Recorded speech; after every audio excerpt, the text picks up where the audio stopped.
আসসালামু আলাইকুম ওয়া রাহমাতুল্লাহি ওয়া বারাকাতুহু। আমাদের সমাজের মধ্যে যে মিলাদ আমরা দেখতে পাই, তো এই মিলাদের আবিষ্কার হয় কত সালে এটা আমাদের অজানায় থেকে যায়। তো আমি আজকে আপনাদেরকে মিলাদ সম্পর্কে সংক্ষিপ্ত কিছু কথা বলবো ইনশাআল্লাহ।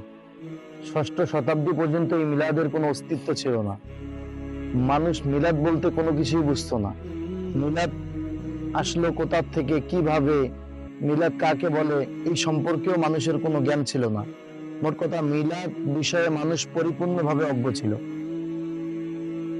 হঠাৎ করে ৬০৪ হিজরিতে একজন জালেম বাদশাহ, অত্যাচারী বাদশাহ, আত্মলোভী বাদশাহ, যে ছিল ধর্ম ব্যবসায়ী, যে ছিল সম্পদের প্রতি অনেক আসক্তি, যার ছিল সম্পদ অনেক, আবার সে আত্মলোভীও ছিল, এই ব্যক্তির নাম ছিল মুজাফফর হোসেন। তো তিনি ৬০৪ হিজরিতে এই মিলাদের আবিষ্কার করেন। পরবর্তীতে এই ব্যক্তির মৃত্যু হয় ৬৩০ হিজরিতে। তো এই ব্যক্তির উদ্দেশ্য ছিল এই মিলাদ প্রচলিত করার মাধ্যমে, এই মিলাদের প্রচলন মানুষের মাঝে ছড়ানোর মাধ্যমে, যাতে করে মানুষদের কাছে লক্ষ লক্ষ কোটি কোটি টাকা গ্রহণ করা যায়। তখন সে তার এই পরিকল্পনা বাস্তবায়ন করার জন্য ৬০৪ হিজরিতে এই মিলাদের প্রথম আবির্ভাব করেন মসুলের ইরাক শহরে।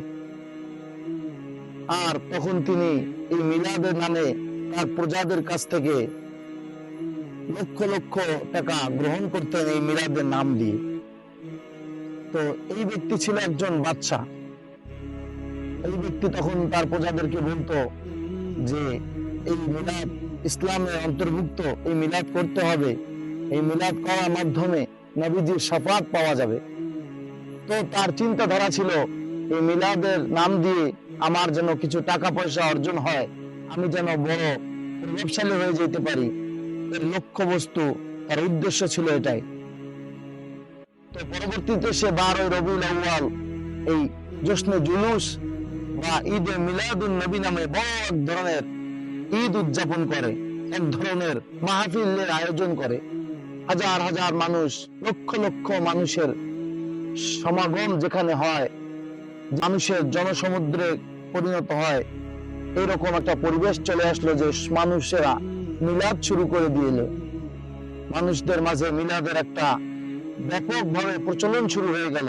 এই যে তখন থেকে এই মিলাদ মানুষদের মাঝে প্রচলন হলো, আর এই মিলাদের আবিষ্কার তখন থেকেই শুরু হয়েছে। তার পূর্বে রাসূলের জামানায়ও ছিল না, সাহাবীদের জামানায়ও ছিল না, তাবিঈনদের জামানায়ও ছিল না, তাবে তাবিঈনদের জামানায়ও ছিল না, আইম্মায়ে মুজতাহিদগণদের জামানায়ও ছিল না, মুহাদ্দিসদের জামানায়ও ছিল না, ফকিহদের জামানায়ও ছিল না, সালাফদের জামানায়ও ছিল না, খলফদের জামানায়ও এই মিলাদের কোনো প্রভাব ছিল না। কেউ তারা এই মিলাদের স্বীকারোক্তিও দিয়ে যাননি। অতএব আসেন আমরা সকলেই এই মিলাদ অর্থাৎ প্রচলিত বেদাত থেকে নিজেকে রক্ষা করি। এই কথা বলে আমি আমার কথা এখানেই শেষ করলাম। আল্লাহ তাআলা আমাদের সকলকে প্রচলিত বেদাত থেকে, মিলাদের মতো বড় একটা বেদাত থেকে আমাদের সকলকে হেফাজত করেন, আমিন। প্রিয় দর্শক মন্ডলী, যারা আমাদের এই ভিডিওটাকে দেখবেন, আপনাদের জন্য আরো একটি সুসংবাদ জানিয়ে দেওয়া হচ্ছে। আপনারা যদি নিয়মিত ইসলামিক ভিডিও পেতে চান, তো আমাদের এই ফেসবুক পেজ অথবা ইউটিউব চ্যানেল, যেখানে আমাদের ভিডিও দেখবেন, আমাদেরকে অবশ্যই সাপোর্ট করবেন, আমাদের পাশে থাকবেন।